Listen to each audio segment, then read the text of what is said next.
So they're called foolish virgins. You know why they're called foolish virgins? According to Matthew 26 to 27, and everyone that heareth the sayings of mine and doeth them shall be likened, and doeth them not shall be likened unto a foolish man, which built his house upon the sand. So foolish virgins actually, they hear the words, but they don't want to follow.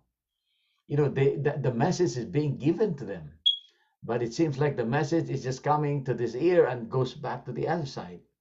You know, uh, they're not really practicing the truth, and that's why they're called foolish virgins.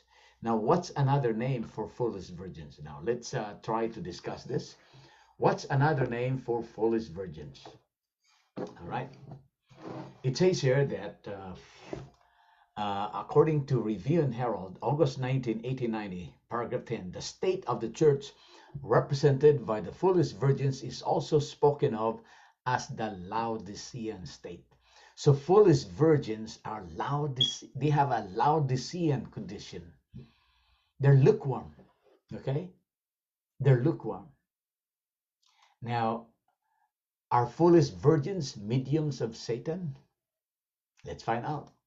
It says here that in Review and Herald, August 19, 1890, paragraph 5, Satan uses those who claim to believe the truth, but whose light has become darkness, as his mediums, to utter his falsehood and transmit his darkness. They are foolish virgins indeed, choosing darkness rather than light and dishonoring God. So foolish virgins are mediums of Satan. Okay, they're mediums, they're agents of Satan. But who are the most effective agents of Satan? Oh, the most effective agents are like the foolish virgins. Why? Because they have the lukewarm condition. Okay, they're lukewarm. It says here, half-hearted Christians are worse than infidels, for their deceptive words and non-committal position led many astray. The infidel shows his colors. The lukewarm Christian deceives both parties. He is neither a good worldling nor a good Christian. Satan uses him to do a work that no one else can do. Think about that. Laodiceans, foolish virgins, are the same, and they are the most effective agents of Satan. So don't tell me that Laodiceans are going to make it to heaven. They are actually agents of Satan. Okay? Why? Because they're lukewarm. They can actually deceive both parties here. Okay? Can Laodicean make it to heaven? No, they're not going to make it to heaven. It says here, if the church of God becomes lukewarm, so we're talking about a church here now. If a church of God becomes lukewarm, it does not stand in favor with God anymore. Then do the churches that are represented as having fallen and become the habitations of devils, and the howl of every foul spirit, and the cage of every unclean and hateful bird. Those who have had opportunities to hear and receive the truth, and who have united with the Seventh-day Adventist Church, calling themselves the commandment-keeping people of God, and yet possess no more vitality and consecration to God than do the nominal churches, will receive the plagues of God, just as verily as the churches who oppose the law of God. Only those that are sanctified through the truth will compose the royal family in the heavenly mansions Christ has gone to prepare for those that love him and keep his commandments. So if a church becomes lukewarm, it does not stand in favor with God. Why? Because you are agents of Satan. You cannot do that. I mean, Christ is not going to accept you because you are the most effective agents of Satan. Does the message to the Laodiceans applies to God's people today? Oh yes, it says here, I saw that the testimony to the Laodiceans applied to God's people at that present time. And the reason it has not accomplished a greater work is because the hardness of their hearts. You know, Laodiceans is hard to reach because they think they know better. They think they have everything, when in fact they have nothing. They are what? Blind and naked, it says there. Okay? So it says here that the testimony to the Laodiceans applied to God's people. People today in the churches are lukewarm. You know, why? Because they're conforming to the world. So it says here, can Christ's presence be in the Laodicean church? You know, people boast that we are the last church, the Laodicean church. Can Christ's presence be in the Laodicean church? According to Notebook Leaflets, Volume 1, page 99, paragraph 4, the church is in the Laodicean state. The presence of God is not in her midst. If Christ were formed within, the hope of glory, conformity to his image would be seen, and the church trials which separate the members from Christ would disappear. So Christ's presence is not in the Laodicean church. Okay? So if Christ's presence is not there, then whose presence is there? Well, of course, the enemy, right? The enemy. Now, what contributes lukewarmness in the church? Why is it that the church is lukewarm? What contributes that lukewarmness in the church? It says here, the Lord calls upon his people to repent and to do their first works. He admonishes them to examine themselves whether they are in the faith, whether their hopes are well-founded, whether they are not petting and excusing defects of character when they should be going on to perfection. The worldliness in the church, which is the great cause of spiritual death, is attributable to the influence of selfish, loving members. So what contributes lukewarmness? Worldliness. People are conforming to the practices of the world, the traditions of the world, the customs and traditions.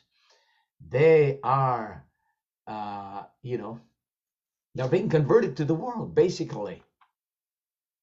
Okay? The progress of this deadly malady must be checked. The surgeon's knife cuts deep when it is necessary to remove festering, pestilent matter.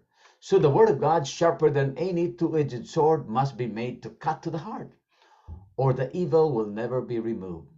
When the plain testimony is given, some will say, my hope is gone. I have no religion. I give it all up. Those who really want to be Christ will receive reproof, put away their sins, and take their stand on the side of Jesus. That is supposed to be our attitude, that when someone corrects, rebukes, we have to be willing to accept it, because that's the only way that we can change. But Laodicean thinks they have everything. They know better. And that's why what contributes is worldliness. Okay? Now in 1891, the East Day Church was given this warning. The Seventh-day Adventist Church was given this warning. The world must not be introduced into the church and married to the church, forming a bond of unity. Through this means, the church will become indeed corrupt, and as stated in Revelation, a cage of every unclean and hateful bird. So 1891, actually this warning was repeated in 1895 as well. Okay, was repeated, and it says here in Review and Herald, February 26, 1895, the world must not be introduced into the church and married to the church. Through union with the world, the church will become corrupt, a cage of every unclean and hateful bird. The customs of the world must not have a place, for they will be open doors through which the prince of darkness will find access, and the line of demarcation will become indistinguishable between him that serveth God and him that serveth him not. So when you actually conform to the world, the line of demarcation will be indistinguishable. You're not able to be distinguished, because you will look the same as the world, right? You know, we can be in this world but not of the world. You know, the followers of Christ should not be following the traditions, the customs of this world. What is the description of Babylon in Revelation 18 verse 2? It says here, Revelation 18 verse 2, and he cried mightily with a strong voice, saying, Babylon the great is fallen, and has become the habitations of devils, and the hold of every foul spirit, and the cage of every unclean and hateful bird. So when the world is introduced into the church and married to the church, forming a band of unity, the church will become corrupt, and it says here they will become what? They will become Babylon. They will become a cage of every unclean and hateful bird. So every church today that is in a Laodicean condition, they are just like in a cage. They're like in a cage. That means they are being trapped. They don't have no freedom. They're in bondage. Somebody is controlling them. You need to get out of that atmosphere, because there is no freedom. Okay? When a church becomes lukewarm, you are like in a cage, because that's what it says here. So the world must not be introduced, because if the world is in the church will become Babylon. Okay? They will become a cage of every unclean and hateful bird, even though there is no such thing as a thus saith the Lord. You cannot find it in the Bible that this church is already Babylon. No, you cannot. But by their fruits ye shall know them. You don't have to look for a thus saith the Lord. All you need to do is find out what is the definition of Babylon. Okay? Now it says here in Patriarchs and Prophets, page 124, paragraph 1, the term Babylon, which prophecy Revelation 14 verse 8 and Revelation 18 verse 2 applies to world-loving churches of the last days. So when a church becomes worldly, that's Babylon. Okay? Even though you cannot find in the spirit of prophecy that this church is Babylon, you don't have to look for that. All you need to do is, if the church is worldly, is acting like the world, then that is Babylon. Okay? That's Babylon. That means you are in a cage. And if you're in a cage, you are in bondage, you don't have no liberty, no freedom whatsoever. Okay? Now, what happened in 1900? Okay? So the warning was given in 1891 and also in 1895 that the world must not be introduced. But what happened in 1900? According to Christ of Jaclassen 3:15, the professed followers of Christ are no longer separate and peculiar people. The line of demarcation is indistinct. The people are subordinating themselves to the world, to its practices, its customs, its selfishness. The church has gone over to the world in transgression of the law, when the world should have come over to the church in obedience to the law. Daily, the church is being converted to the world. That's 1900. And this one is taken from volume 8, 118, paragraph 4. It is a solemn and terrible truth that many who have been zealous in proclaiming the third angel's message are now becoming listless and indifferent. The line of demarcation between worldlings and many professed Christians is almost indistinguishable. Many who once were earnest Adventists are conforming to the world, to its practices, its customs, its selfishness. Instead of leading the world to render obedience to God's law, the church is uniting more and more closely with the world in transgression. Daily, the church is becoming converted to the world. How many professing Christians are slaves of mammon, their indulgence of appetite, their extravagant expenditure of money for selfish gratification greatly dishonor God. So